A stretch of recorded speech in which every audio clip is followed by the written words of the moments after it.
இடியாப்பம் எப்படி செய்யறதுன்னு செய்முறை வந்து புழுங்கல் அரிசி நல்லா 4 ஹவர் தண்ணியில் கொட்டி கழுவி உப்பு போட்டு லாஸ்ட்டாக ஒரு கை உப்பு போட்டு நல்லா 2 முறை கழுவி வெயிலில் ஒரு 5 மணி நேரம் நல்ல வெயிலில் நல்லா வாயில் போட்டால் மடக்குங்கிற மாதிரி அரிசி காஞ்ச உடனே மிஷினில் கொடுத்து நல்லா நைஸாக அரைச்சிட்டு வந்து சுடு தண்ணி வச்சு கொஞ்சம் லைட்டாக கை பொறுக்க மாவை வறுத்துட்டு நல்லா தண்ணி கை பொறுக்க ஊற்றி நல்லா கொதிக்க வச்சு தண்ணியை நல்லா மத்து ஏதாவது ஒரு கரண்டியில் நல்லா கிளறி நல்லா இந்த பதத்துக்கு கிளறி எடுத்துட்டு லைட்டாக கொஞ்சம் உப்பு போட்டுக்கோங்க. பால் ஊற்றி சாப்பிட்றது கொஞ்சமாக உப்பு போட்டுட்டு நீங்கள் நல்லா கிளறி அந்த அரிசி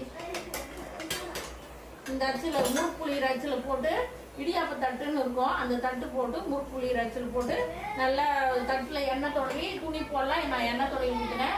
எண்ணெய் தொடங்கி இட்லி தட்டிலேயே ஊற்றி வச்சு ஒரு 10 நிமிஷம் எடுத்திங்கன்னா இடியாப்பம் இது போல் இடியாப்பம் ரெடி. தேங்காய் பால்